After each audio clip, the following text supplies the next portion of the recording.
Hello students, welcome to RNS classes. आज हम pair of linear equation class 10th के third chapter का first exercise 3.1 start करेंगे, जो बेसिकली ग्राफ्स पे बेस है। ठीक है स्टूडेंट्स, इसमें 3 क्वेश्चन है आपके। 3.1 में 3 क्वेश्चन है, बहुत ही ईजी है। अब देखिए, आपको समझना क्या है। सबसे इंपॉर्टेंट चीज़ स्टूडेंट्स इस पूरे थर्ड चैप्टर में आपका वर्ड प्रॉब्लम है। ठीक है ना। अगर आपके वर्ड प्रॉब्लम से कॉन्सेप्ट अच्छे से क्लियर हो गए स्टूडेंट्स, तो आपको यहाँ पे बिल्कुल भी इस चैप्टर को समझने में दिक्कत नहीं होगी। टॉपिक्स बहुत अच्छे हैं। जहाँ पे बच्चों को ज़्यादातर दिक्कत होती है वो होती है वर्ड प्रॉब्लम में। तो मैं आपको अपने एक अप्रोच से समझाता हूँ। आप सबका अपना अपना एक अप्रोच होता है समझने का, समझाने का। मैं आपको एक अपने अप्रोच से समझा रहा हूँ। हर एक वर्ड प्रॉब्लम को आप उस तरीके से सॉल्व करेंगे। काफ़ी वैरायटी ऑफ वर्ड प्रॉब्लम्स आते हैं। फॉर एग्जांपल वर्क पे आता है, स्पीड पे आता है, स्पीड टाइम पे आता है। ठीक है ना। काफ़ी वैरायटी ऑफ आपको वर्ड प्रॉब्लम्स देखने को मिलेंगे। हर एक वर्ड प्रॉब्लम को हम देखेंगे, समझेंगे। ठीक है, चलिए पहला क्वेश्चन देखिए स्टूडेंट्स, क्या है। Aftab tells his daughter, 7 years ago, I was 7 times as old as you were then.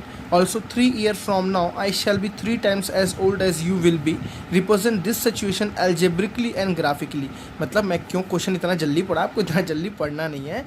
करना क्या है, आपको इस पूरी सिचुएशन को स्टूडेंट्स एल्जेब्रिकली मतलब इक्वेशन के फॉर्म में लिखना है, जैसे ax plus B Y plus C के फॉर्म में लिखना है, और ग्राफिकली इसका एक ग्राफ बनाना है, ड्रॉ करना है। ठीक है ना। देखिए, एक बात याद रखिए, आपने चैप्टर जो पढ़ रहे हैं लीनियर इक्वेशन इन 2 वेरिएबल है students. Pair of linear equation in 2 variable chapter का नाम है। आपको 2 इक्वेशंस बनानी रहेंगी और 2 वेरिएबल रहेंगे। देखिए, कभी भी अगर किसी इक्वेशन में स्टूडेंट्स एक वेरिएबल है, एक बहुत अच्छा सा कॉन्सेप्ट आपको बता रहा हूँ। जैसे फॉर एग्जाम्पल 2x + 1 = समथिंग है। देखिए, यहाँ पे एक वेरिएबल है, तो ये इक्वेशन के लिए एक ही इक्वेशन काफ़ी है। मतलब एक इक्वेशन से हम x की वैल्यू निकाल सकते हैं। आप बोलते हैं ना x = -1/2, +1 गया तो -1 और 2 गया तो क्या हो गया -1/2। लेकिन स्टूडेंट्स, अगर आपके पास किसी इक्वेशन में दो वेरिएबल आ गए। फॉर एग्जांपल मैंने लिखा 2x + 3y - 5 = 0। देखिए, आपके पास x और y है। यहाँ पे आप x और y की वैल्यू एक बार में नहीं निकाल सकते। आपको 2 इक्वेशन चाहिए, तब 2 वेरिएबल की वैल्यू निकल पाएगी। मेरी बात समझ आ रही है ना। आपको 2 इक्वेशन चाहिए तो 2 वेरिएबल की वैल्यू निकलेगी। 3 इक्वेशन होगा स्टूडेंट्स तो 3 वेरिएबल की वैल्यू। अगर 3 वेरिएबल होगा तो उसके लिए 3 इक्वेशन चाहिए। देखिए, यहाँ एक वेरिएबल तो एक इक्वेशन, यहाँ 2 वेरिएबल तो आपको 2 इक्वेशन चाहिए। इसलिए चैप्टर का नाम क्या है, पेयर ऑफ लीनियर इक्वेशन। आपको 2 इक्वेशन मिलेंगे, 2 वेरिएबल मिलेंगे, तभी हम उन दोनों की क्या निकाल पाएंगे, वैल्यू कैलकुलेट कर पाएंगे। ठीक है ना। तो हमें यहाँ पे क्या बनानी है, इक्वेशन बनानी है। लीनियर फॉर्म में ही इक्वेशन बनेगी, ऑटोमेटिक वो लीनियर फॉर्म में ही बनेगी। क्योंकि स्टूडेंट्स देखिए, मैं आपको रटवा नहीं रहा हूँ। आपका नेक्स्ट चैप्टर जो है क्वाड्रेटिक इक्वेशन स्टूडेंट्स, वहाँ भी हम क्वाड्रेटिक की इक्वेशंस बनाते हैं। एज इट इज़ स्टेटमेंट ऐसे ही मिलती है, बहुत बेसिक सा एक डिफरेंस होता है। वो डिफरेंस क्रिएट रखना है आपको हमेशा। मैं आपको जो अप्रोच बता रहा हूँ, वो अप्रोच आप वहाँ भी लगा सकते हैं, वो अप्रोच आप यहाँ भी लगा सकते हैं। चलिए क्वेश्चन पढ़ते हैं। सबसे पहला रूल क्या है स्टूडेंट्स, वर्ड प्रॉब्लम का आपको क्वेश्चन आराम से पढ़ना है। ठीक है, आराम से मतलब बहुत रिलैक्स होकर क्वेश्चन को पढ़ना है, तोड़ तोड़ के पढ़ना है, ब्रेक करके क्वेश्चन को पढ़ना है, वर्ड प्रॉब्लम को पढ़ना है, समझना है। देखिए क्या लिखा है, आफ्ताब टेल्स हिज डॉटर। मतलब 2 लोग हैं, एक आफ्ताब है और एक क्या है, उसका डॉटर है। ठीक है ना। तो आफ्ताब अपने डॉटर को क्या बोल रहा है, सुनिए। 7 years ago, 7 साल पहले। ठीक है ना, 7 साल पहले ये बात हो रही है। 7 साल मतलब आफ्ताब 7 साल पहले की बात बोल रहा है। I was 7 times as old as you। मतलब जो पिता था वो अपने बच्चे से बोल रहा है, मैं तुम्हारे से 7 गुना बड़ा हूँ। 7 times का मतलब हुआ 7 मोर देन। मेरी बात समझ, सॉरी 7 times का मतलब उसमें 7 गुना। देखिए 2-3 टर्म्स आपके पास आएंगे, मोर देन। ठीक है ना। 7 मोर देन आएगा, 7 times आएगा। 7 times का मतलब हुआ 7 गुना बड़ा है। 7 मोर देन का मतलब हुआ 7 बड़ा है, प्लस 7 बड़ा है। 7 times का मतलब इंटू 7। ठीक है ना। 7 मोर देन का मतलब स्टूडेंट्स जल्दी बोलिए +7। ठीक है ना। बहुत धीरे धीरे से, कोई बात नहीं, एक बार में आपको नहीं समझ आएगा, कोई दिक्कत नहीं। सुन, सब 3 क्वेश्चन करो, आपको गारंटी है आ जाएगा। ठीक है ना। मेरा चैलेंज है, आपको आ जाएगा। ठीक है, समझना है आपको। ये एज प्रॉब्लम है, थोड़ा सा इसमें कॉम्प्लिकेटेड होता है। देखिए 2 लोग हैं, एक आफ्ताब है। मैं आपको एक बेसिक सा डायग्राम पहले समझाता हूँ। एक आफ्ताब है और एक क्या, उसका डॉटर है। मैं मान लेता हूँ स्टूडेंट्स, आफ्ताब का एज x होगा तो उसके डॉटर का एज क्या होगा, y। दोनों अलग अलग होंगे ना एज के, एक एज के तो होंगे नहीं, बिकॉज ये तो पिता है ना, ये तो बड़ा होगा। ये फादर है तो ये बड़ा होगा, ये कम होगा। तो डेफिनेटली x बड़ा होगा, y छोटा होगा। x क्या होगा, बड़ा होगा, y क्या होगा, छोटा। अभी हमें इससे कोई मतलब नहीं है, बट हम एक अपने नॉलेज के लिए लिख रहे हैं। ठीक है ना। अब देखिए स्टूडेंट्स क्या लिखा है, 7 years ago मतलब 7 साल पहले की बात हो रही है। 7 साल पहले की बात हो रही है स्टूडेंट्स। तो देखिए 7 साल पहले 7 ईयर अगो आफ्ताब का एज कितना हुआ स्टूडेंट्स? देखिए अभी एक्स है प्रेजेंट एज, ये आपका क्या है प्रेजेंट एज, ठीक है ना, प्रेजेंट एज है एक्स, इसका प्रेजेंट एज क्या है वाई, ठीक है ना। आपको स्टेटमेंट क्या लिखना है, let the present age of Aftab be X and present age of his daughter be Y, ठीक है ना। प्रेजेंट एज दोनों का ये क्या है एक्स और वाई है। मैं आपको समझाने के लिए इस तरह से कर रहा हूँ, आपको ज़्यादा अच्छे से समझ आएगा, आप करके देखिए, ठीक है। 7 ईयर अगो स्टूडेंट, 7 साल पहले, तो जैसे फॉर एग्जांपल मैं अगर अभी 10 साल का हूँ तो मैं 7 साल पहले कितने साल का हूँगा, 10 - 7, 3 साल का ही ना रहूँगा मैं। फॉर एग्जांपल अभी मैं 50 साल का हूँ तो मैं 20 साल पहले कितना रहूँगा स्टूडेंट्स, 50 - 20, मैं 30 साल का ही तो रहूँगा ना। बहुत बेसिक सा क्वेश्चन है। तो आफ्ताब अभी एक्स ईयर का है तो 7 साल पहले कितने ईयर का होगा, x - 7, ठीक है ना। डॉटर उसका अभी वाई ईयर का, तो 7 साल पहले कितने एज का होगा, y - 7। मेरी बात समझ आ रही है ना। अभी देखिए इस क्वेश्चन में आपको बस रिप्रेजेंट करना है, क्या करना है, बस एल्जेब्रिकली इक्वेशंस को दिखाना है, ठीक है ना। रिप्रेजेंट दिस सिचुएशन मतलब आपको एल्जेब्रिक एक इक्वेशन दिखानी है। अभी आप आगे एक्सरसाइज में जाएंगे स्टूडेंट्स तो आपको वहाँ पे सॉल्व करना होगा, मतलब आपको आफ्ताब का एज और आपको डॉटर का एज निकालने के लिए इक्वेशन सॉल्व करना होगा। और मैंने आपको बताया था इक्वेशन सॉल्व करने के 3 मेथड होते हैं, substitution method, elimination method and cross multiplication. वो आपको आगे पढ़ना है, वो आपको तभी आएगा, वो आप तभी कर पाओगे स्टूडेंट जब इक्वेशन, सबसे इंपॉर्टेंट है इक्वेशन फॉर्म करना, मोस्ट इंपॉर्टेंट। जहाँ बच्चे गलती करते हैं प्लीज़ इस बात को ध्यान रखिए, सॉल्व करना बहुत ईजी है, 10% काम है सॉल्व करना, 90% काम है इक्वेशन बनाना, ठीक है ना। तो अगर आपको 90% आ गया स्टूडेंट्स तो वो 10% आना बहुत बड़ी बात नहीं है, ठीक है। चलिए सबसे पहले मैंने क्या बोला, आफ्ताब का एज एक्स, डॉटर का एज वाई। 7 साल पहले जाएंगे तो आफ्ताब का एज 7 साल छोटा हो जाएगा, x - 7, डॉटर का एज y - 7। देखिए मैं थोड़ा थोड़ा पढ़ रहा हूँ, ठीक है ना। 7 टाइम्स, अब देखो आगे क्या बोल रहा है, 7 ईयर अगो चले गए। आई वॉज, कौन बोल रहा है स्टूडेंट्स, आफ्ताब बोल रहा है ना, Aftab was 7 times as old as you. देखिए क्या बोल रहा है, मैं जो आफ्ताब है वो 7 गुना बड़ा है, वो बड़ा है किससे, अपने बेटे से। जो आफ्ताब है, जो फादर है, वो 7 गुना बड़ा है। देखिए ये 7 गुना है स्टूडेंट्स, मेरी बात समझ आ रही है ना, ये क्या है, 7 गुना बड़ा है अपने बेटे से। अब मैं आपको एक सिचुएशन दे दूँ कि ये मेरा अप्रोच है, ये मेरा अप्रोच है सॉल्व करने का। हर टीचर्स का एक अपना अप्रोच होता है, तो प्लीज़ आप इस अप्रोच को समझने अगर आप कंफर्टेबल हो तो आप समझिए, ठीक है ना। मैंने क्या बोला, 7 टाइम्स, ये 7 गुना। देखिए डेफिनेटली अभी भी ये बड़ा है, एक्स अभी भी बड़ा है, लेकिन यहाँ पे क्या बोल दिया इसने, 7 साल बड़ा है, 7 साल मैंने बोल दिया, 7 गुना बड़ा है। अब मैं एक आपको कंडीशन दे रहा हूँ स्टूडेंट्स, फॉर एग्जांपल जैसे 70 और 10, आपको पता है ना 70 बड़ा है 10 से, कितने टाइम्स बड़ा है स्टूडेंट्स, 70 कितने टाइम्स बड़ा, 7 गुना बड़ा है ना, 7 × 10 आप लिखते हैं ना, ठीक है ना। देखिए 10 को हम जब 7 से मल्टीप्लाई कर रहे हैं तब ना 70 आ रहा है, मतलब हम बोल सकते हैं 70 इज़ 7 टाइम्स मोर देन 10, ठीक है ना। 77 टाइम्स मोर देन 10। अब स्टूडेंट्स मैं एक छोटी सी बात कर रहा हूँ, अगर मुझे कोई बोल दिया कि 70 और 10 को क्या कभी इक्वल कर सकते हो, कैसे इक्वल पर कर पाओगे, मैं बोला क्या कैसे इक्वल कर पाओगे, मैं बिल्कुल इक्वल कर सकता हूँ। मैं जो छोटा है ना उसको मैं कुछ दे दूँ, मतलब उसको 7 से जितने टाइम से बड़ा है मैं उसको उतना दे दूँ, ठीक है स्टूडेंट्स, जितने टाइम से बड़ा है उसको मैं उतना दे दूँ। मैंने देखिए क्या बोला, फादर 7 टाइम्स बड़ा था ना, फादर 7 टाइम्स बड़ा था स्टूडेंट्स। अगर मुझे दोनों को इक्वल करना हुआ, ये फादर है और ये क्या है, उसका डॉटर है, ये उसका, मैं दोबारा लिख लेता हूँ, x - 7 और ये क्या है, y - 7, ये इसका डॉटर। अगर मुझे दोनों को स्टूडेंट्स इक्वल करना होगा तो आपको पता है ये 7 गुना बड़ा है, ये इसका एज क्या है, 7 गुना बड़ा है, तो मुझे क्या करना पड़ेगा, इसको 7 से मल्टीप्लाई करना पड़ेगा। देखिए आपको पता है 70 बड़ा है, दोनों को इक्वल करने के लिए आपको 10 को किससे मल्टीप्लाई करना पड़ेगा, 7 से, तभी तो आप बोलेंगे 70 = 10 × 7। मेरी बात समझ आई ना, यहाँ पे 10 × 7, ये आपका पहला इक्वेशन बन गया। देखिए बहुत ही इजी वे में कैसे बना, देखिए x - 7 = 7 × y स्टूडेंट्स कितना हुआ, 7y - 7 7 से कितना हुआ, 49। सारे वेरिएबल को एक तरफ हमेशा स्टैंडर्ड फॉर्म में लिखना है, आपको याद रहे स्टैंडर्ड फॉर्म क्या होती है, a1x + b1y + c1 = 0। सबको एक तरफ करिए, x तो ऑलरेडी इधर है, ये y इधर आएगा तो कितना स्टूडेंट्स, -7y हो जाएगा, -7 है इधर आएगा तो ये +49 हो जाएगा, तो -7 + 49 = इधर क्या बच गया, 0। मैं दोबारा समझाता हूँ आपको, x ऑलरेडी है, +7y इधर आएगा तो -7y हो गया, ठीक है ना। अब इधर पहले से क्या पड़ा, -7 पड़ा है, -49 आया तो क्या हो गया, +49 हो गया। तो आपका इक्वेशन क्या बना है स्टूडेंट्स, देखिए x - 7y -7 + 49 is what students +42 is equals to 0। This is your first equation. ये आपकी क्या है स्टूडेंट्स, फर्स्ट इक्वेशन। अभी हमने बस इतना क्वेश्चन सॉल्व किया है, बस इतना। आगे बढ़ते हैं। वेयर देन ऑल्सो, अब देखिए also 3 year from now, also 3 year from now, आज से 3 साल बाद। देखिए अभी कितने थे, x और y थे, तो आफ्टर 3 ईयर्स कितने हो जाएंगे, आफ्टर 3 ईयर्स। एक है आफ्ताब, एक है उसका डॉटर। देखिए स्टूडेंट्स अभी आफ्ताब x है, डॉटर उसका y है, तो 3 साल बाद कितने हो जाएंगे स्टूडेंट्स, x + 3 y + 3, है ना। 3 साल बाद कितने हो जाएंगे, x + 3 एंड y + 3। आगे पढ़ते हैं, देखिए क्या लिखा है, आई शैल बी, मतलब जो पिता है, जो फादर है, वो बोल रहा है I shall be 3 times as old as you. देखिए पिता तो हमेशा बड़ा रहेगा, लेकिन वो कितना बड़ा बोल रहा है, 3 टाइम्स बड़ा हो जाऊंगा मैं तुमसे। ये क्या बोल रहा है, मैं तुमसे फिर बड़ा हूँ, 3 साल बाद जाऊंगा तो मैं तुमसे बड़ा हूँ। कितना बड़ा हूँ, 3 गुना। देखिए ये 3 गुना बड़ा है। दोनों को इक्वल करना है। सुन, जो छोटा सा है उसको कुछ दे दो, कितना दे दो, ये जितना है उसके पास उतना दे दो, ठीक है। तो मैंने क्या बोला, ये था x + 3, मुझे अगर इक्वल करना है y + 3 के, इक्वल करना है y + 3 के। देखिए इसमें से 3 गुना है, फॉर एग्जांपल ये 30 और ये 10 है।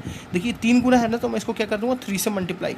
ये जितने गुना है उतना ही इसको मल्टीप्लाई करना है, ध्यान रखिएगा। +3 मत कीजिएगा, डिवाइड 3 मत कीजिएगा, ठीक है ना। 3 गुना ये था, 3 गुना मैंने इसको बड़ा कर दिया, ठीक है स्टूडेंट्स। इसको सॉल्व करिए, बहुत ईजी है। x + 3 = 3y + 3 3 से कितना हो गया, 9। तो अब सब कुछ इधर आपको भेजना है, एक तरफ भेजना है। देखिए क्या हो गया स्टूडेंट्स, x - 3y, यहाँ +3 है, -9 आएगा तो क्या हो जाएगा, -6 इज इक्वल्स टू 0। देखिए आपके पास 2 इक्वेशन मिले स्टूडेंट्स। पहला इक्वेशन आपके पास क्या मिला, x - 7y + 42 is equals to 0, और दूसरा इक्वेशन क्या मिला students, x - 3y -6 is equal 0। आपको यहाँ सॉल्व नहीं करना है, आपने एल्जेब्रिकली रिप्रेजेंट कर दिया। अब इसको आपको ग्राफिकली रिप्रेजेंट करना है। प्लीज़ ग्राफिकली आप करेंगे, मैं यहाँ पे कॉपी पे ग्राफिकली करना इतना पॉसिबल नहीं है। आप स्केल के मेजरमेंट से ग्राफ बनाइएगा। कैसे बनाना है मैं आपको समझाता हूँ स्टूडेंट्स, बहुत ही ईजी है। देखिए आपको क्या करना है, इसका देखिए बहुत इजी से काम है सुनो। आपको क्या करना है, आपके पास 2 इक्वेशन है, x - 7y + 42 is equals to 0, sorry is equals to 0, और दूसरा इक्वेशन क्या है students, x - 3y -6 is equals to 0। देखिए x - 7y + 42 is equals to 0 and x - 3y -6 is equals 0। आपको क्या करना है स्टूडेंट्स, बहुत छोटा सा काम करना है। यहाँ पे आपको एक फॉर्म में निकालना है। फॉर एग्जांपल मैं इसको ऐसे लिख सकता हूँ स्टूडेंट्स, एक तरफ y रखिए, एक तरफ x रखिए, ठीक है। x को हमेशा उधर भेज दीजिए, ज़्यादा इजी रहेगा। तो मैं 7y को उधर भेजता हूँ, तो इधर बचा x + 42 is equals to 7y। x + 42 को 7, तो मैं यहाँ स्टूडेंट्स लिख सकता हूँ ना ऐसे, 7y is equals to x + 42। वही बात हुई ना, मेरी बात समझ रहे ना। 7y is equals to x + 42, तो y इज इक्वल्स टू कितना गया स्टूडेंट्स, x + 42/7, ठीक है ना। ऐसे ही आप इसको भी सॉल्व कर लीजिए। कैसे, x - 6 is equals to 3y, मतलब -3y को तो मैंने +3y हो गया, इतना आपको आता है स्टूडेंट शायद। तो 3y इज इक्वल्स टू क्या आ गया, x - 6। तो यहाँ से y की वैल्यू निकाली, कितनी आ रही है, x - 6/3। देखिए आपके पास दोनों मिल गए। यहाँ आपको एक टेबल बनाना है। टेबल मैंने आपको इंट्रोडक्शन लेक्चर में समझाया है, टेबल कैसे बनता है, ठीक है स्टूडेंट्स। आपको इतनी नॉलेज तो होगी ही, आई थिंक, ठीक है। देखिए टेबल कैसे बनता है, ये x और ये y, ये x और ये y। देखिए यहाँ पे x पे पुट कीजिए, y पे निकलेगा। फॉर एग्जांपल मैं x पे 0 पुट करता हूँ। देखिए x पे 0, ठीक है स्टूडेंट्स, 0 हुआ तो 0 + 42 इज व्हाट 0 एंड क्या बचा आपके पास 42/7, तो 7 6 = 42। यहाँ कितना आया स्टूडेंट्स, 6 आया। y पे कितना आया, देखिए 6 आया। मेरी बात समझ आ रही है ना। तो बहुत ईजी वे में ऐसे आप सारी कैलकुलेशंस को कर सकते हैं, ठीक है ना। फॉर एग्जाम्पल मैं x पे 7 रख दिया, तो 7 + 42 इज व्हाट स्टूडेंट्स, 49 एंड 7 7 = 49। देखिए x पे मैंने 7 रखा, तो y भी कितना आया, 7 आया। एज इट इज़ अब यहाँ निकालेंगे। देखिए स्टूडेंट्स आपका एक ये पॉइंट मिल गया 0 6, एक ये पॉइंट मिल गया 7 7। देखिए this is x, this is y, एक पॉइंट मिला, ये एक पॉइंट मिला। ऐसे यहाँ भी 2 पॉइंट्स मिलेंगे। आपको 3 पॉइंट निकालने हैं। कितने पॉइंट्स हैं, मिनिमम 3 पॉइंट्स। और ग्राफ बनाना है स्टूडेंट्स। इन तीनों पॉइंट को प्लॉट करेंगे तो फॉर एग्जांपल आपको ऐसे एक लाइन मिलेगी। इन तीनों पॉइंट को प्लॉट करेंगे तो आपको एक ऐसी लाइन मिलेगी। फॉर एग्जांपल कैसे भी लाइन मिल रही है, बस आपको यहाँ पे रिप्रेजेंट करना है, ठीक है। इतनी काम है, आप इसको खुद से करेंगे। ग्राफ आप खुद से प्रिपेयर करेंगे। बहुत ही बेसिक सा है, बहुत ही बेसिक सी चीज़ है, आपको इतना आना चाहिए, ठीक है। चलिए मैं आपको नेक्स्ट क्वेश्चन समझाता हूँ। नेक्स्ट क्वेश्चन क्या है, देखिए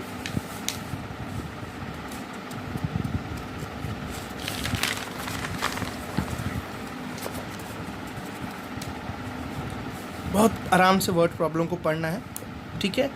चलिए, the coach of a cricket team bias 3 bat and 6 ball. देखिए 3 bat and 6 ball and 6 ball for कितने रुपए में खरीदा? 3900। देखिए एक कोच ने एक शॉप पे गया, वो 3 बैट खरीदे, 6 बॉल खरीदे, कितने रुपीज़ में? 3900 रुपीज़ में, ठीक है ना। Later she buy another bat, another bat मतलब एक बैट, अनदर बैट मतलब एक बैट, कुछ दिन बाद और गए तो एक बैट और 3 balls and 3 balls, sorry and 3 balls, एक बैट खरीदे और 3 बॉल्स खरीदे फॉर द सेम काइंड, मतलब उसी तरह का था, मेरी बात समझ आ रही है ना, for the same kind for ₹1300, for ₹1300। देखिए जो बैट पहले था दुकान में वही बैट अभी भी है, जो बॉल पहले था दुकान में वही बॉल अभी भी है, तो जो पहले बैट खरीदा था वही बैट अभी भी खरीदा, जो पहले बॉल खरीदा अभी भी बॉल वही खरीदा। डिफरेंस किस में है? बस क्वांटिटी में है। पहले 3 बैट 6 बॉल खरीदा था, अब एक बैट 3 बॉल खरीदा, ठीक है। सुन क्वेश्चन क्या है? Represent algebraically and graphically. कैसे रिप्रेजेंट करना है? देखिए मान लीजिए स्टूडेंट्स बैट का कुछ कॉस्ट होगा, बॉल का कॉस्ट कुछ कॉस्ट होगा, तो मैं लिखूंगा let the cost of one bat, ठीक है ना, वन बैट बी एक्स। मुझे नहीं पता तो मैं क्या लूँगा? एक्स लूँगा। And the cost of one ball be Y. Bat और बॉल का अलग अलग कॉस्ट लेते हैं हम, ठीक है ना, सेम तो कॉस्ट लेंगे नहीं, बैट का कॉस्ट कुछ अलग है, बॉल का कॉस्ट कुछ अलग है, एक बैट का अलग है, एक बॉल का अलग है, ठीक है। अब देखिए पहली कंडीशन, केस फर्स्ट, जब वो पहले खरीदने गया था सुन 3 बैट खरीदा, मेरी बात समझिएगा, 3 बैट खरीदा, एक बैट का दाम कितना है? एक्स, 2 बैट का कितना होगा? 2x, मेरी बात समझिएगा। एक बैट का अगर दाम है 5 रुपये तो 2 बैट का कितना होगा? 2 × 5। 3 बैट का कितना होगा? 3 × 5। अब मैं बोल रहा हूँ एक बैट का दाम x रुपये है तो 2 बैट का दाम 2 × x, 3 बैट का दाम 3 × x, मेरी बात समझ आ रही है ना। तो एक बैट का दाम स्टूडेंट्स कितना है? x, तो 3 बैट का कितना हो जाएगा? 3x, मेरी बात समझिए। मतलब हमने बैट कितने का खरीदा, कितने रुपए में खरीदा? 3x रुपीज़ में खरीदा। एक बैट का दाम था x, तो 3 बैट का दाम 3x से 6 बॉल खरीदे, एक बॉल का दाम इसमें कितना? देखिए y, एक बॉल का दाम था कितना? y, 6 बॉल का कितना हो जाएगा? 6y। हमने ये क्या है students? Cost of bat, cost of 3 bat, ये क्या है? Cost of 6 ball. दोनों को जब दिया, जब दोनों को ऐड किया स्टूडेंट्स तो कितना रुपीज़ आए टोटल? 3900। आई थिंक आप समझ रहे होंगे मेरी बात, क्या मैं बोलना चाह रहा हूँ। नहीं समझे तो केस 2 को समझिए, आपको पहला केस समझ आ जाएगा। देखिए एक बैट खरीदे स्टूडेंट्स, तो एक बैट का ही कॉस्ट तो कितना था? एक्स ना, तो एक बैट का कॉस्ट कितना रहेगा? हमेशा एक्स रहेगा। अब देखिए 3 बॉल खरीदे तो एक बॉल का स्टूडेंट्स कॉस्ट था वाई, एक बॉल का कॉस्ट था वाई, तो 2 बॉल का 2y, 3 बॉल का 3y, 4 बॉल का 4y, कितने बॉल है? 3y, तो क्या बोलेंगे? 3y। मेरी बात समझ आ रही है? 3 बॉल थे तो 3y। देखिए ये कॉस्ट ऑफ बैट, ये कॉस्ट ऑफ बॉल, तो यही तो दुकानदार को देगा ना, दोनों को ऐड करके देगा, दोनों को ऐड करके बॉल का कॉस्ट और बैट का कॉस्ट क्या करेगा? दुकान को ऐड करके देगा। दुकान को जब दुकान वाले को जब ऐड करके दिया तो कितना आया? देखिए 1300 रुपये, कितना आया? 1300 रुपये। बात समझिए स्टूडेंट्स। देखिए ये क्या है? कॉस्ट ऑफ बैट, ये क्या है? कॉस्ट ऑफ बॉल, ये क्या है? सॉरी कॉस्ट ऑफ बैट, ये भी है कॉस्ट ऑफ बैट, ये है कॉस्ट ऑफ बॉल, ये भी कॉस्ट ऑफ बॉल। दोनों को आप ग्राफिकली सॉल्व करना, अभी आपको मैथमेटिकली सॉल्व नहीं करना है, एल्जेब्रिकली बस आपको एक एल्जेब्रिक इक्वेशन बनानी है, तो ये आपकी एल्जेब्रिक इक्वेशन बन गई। ग्राफिकली रिप्रेजेंट करने का मैंने तरीका बताया। अब जैसे ये इक्वेशन है फॉर एग्जाम्पल 3x + 6y = 3900, तो आप क्या करिए? x को उठा के उधर भेज दीजिए, तो हम बोलेंगे 6y = 3900 - 3x, ठीक है स्टूडेंट्स। तो y = कितना आ जाएगा? 3900 - 3x अपॉन 6। आप x पे रखेंगे, y पे वैल्यू मिलेगी। ऐसे 3 वैल्यू आपको स्टूडेंट्स लेनी है, x पे रखेंगे और y पे मिलेगा। फॉर एग्जांपल मैंने x पे रख दिया 0, x पे कितना रख दिया? 0। देखिए 3 0 = 0, तो कितना स्टूडेंट्स आंसर बता? देखिए 6 9 = 36, ठीक है, 6 9 = 36 हुआ ना, 36 हुआ, 30 बचा, 6 5 = 30 एंड 0 950 यहाँ पे आ गया। ऐसे आपको टेबल बना के ग्राफ प्लॉट करना है, बड़े बड़े टेबल में ग्राफ प्लॉट करेंगे क्योंकि इसका यूनिट जो है वो बहुत बड़ा बड़ा आ रहा है। बहुत ही ईजी है ग्राफ, आई थिंक आप प्लॉट खुद से कर सकते हैं। चलिए लास्ट क्वेश्चन देखते हैं इसका। क्वेश्चन नंबर 3 क्या है स्टूडेंट्स? देखिए अभी जस्ट प्रीवियस क्वेश्चन के बेसिस पे ये भी है। क्वेश्चन नंबर 3 एकदम उसी फॉर्मेट पे है जैसे अपने बैट और बॉल का कॉन्सेप्ट देखा, ठीक है। देखिए लिखा है the cost of 2 kg of apple and 1 kg of grapes on a day was found to be 160। देखिए हम मार्केट गए, 2 kg क्या खरीदे? एप्पल, एंड 1 kg क्या खरीदे? सुन ग्रेप्स। तो दोनों का जब 2 kg एप्पल का और 1 kg ग्रेप्स का सुन जब हमने दाम दिया तो कितना दिया? 160 रुपीज़ दिया। कितना दिया? 160, ठीक है ना। आफ्टर अ मंथ, 1 महीने बाद, after 1 month the cost of 4 kg of apple and 2 kg of grapes is 300। 4 kg Apple, वही एप्पल है and plus 3 kg grapes. Students कितना हमने लिया, 4 kg एप्पल लिया, 2 kg ग्रेप्स लिया, 2 kg ग्रेप्स लिया, तो कितना दिया, 300 रुपये दिया। कितना दिया, 300। देखिए एप्पल नहीं बदल रहा है, जो एप्पल यहाँ है वही एप्पल यहाँ है, जो कॉस्ट यहाँ है स्टूडेंट्स एक एप्पल का वही कॉस्ट यहाँ है एक एप्पल का। मेरी बात समझिएगा, जो एप्पल का कॉस्ट यहाँ है वही एप्पल का कॉस्ट यहाँ है, जो ग्रेप्स का कॉस्ट यहाँ है वही ग्रेप्स का कॉस्ट यहाँ है, ये कभी नहीं बदलता। ठीक है, आपको यहाँ भी क्या करना है, एल्जेब्रिकली और ग्राफिकली रिप्रेजेंट करना है। तो आप बहुत एक बेसिक सी चीज़ क्या लिखेंगे, let the cost of 1 kg of Apple, 1 kg of Apple, बहुत बेसिक सा क्वेश्चन सुन, एप्पल बी एक्स। हमने क्या माना, 1 kg एप्पल का कॉस्ट कितना था, दुकान वाले ने बोला X, and the cost of 1 kg of grapes be Y.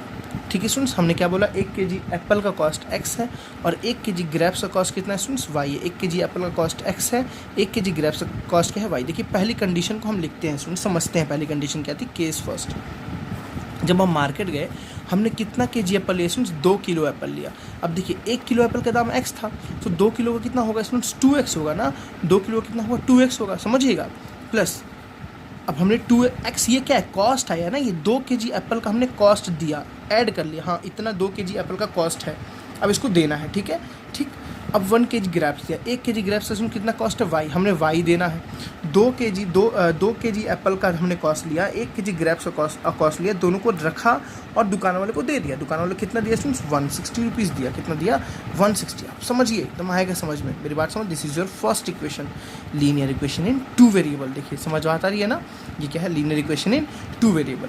Next देखिए स्टूडेंट्स क्या लिया, 4 kg एप्पल, तो आपको पता होगा केस सेकेंड, 1 kg एप्पल का दाम स्टूडेंट्स कितना है, x, 2 kg का 2x, 3 kg का 3x, 4 kg का 4x। आप समझते समझ जाओगे, ठीक है ना।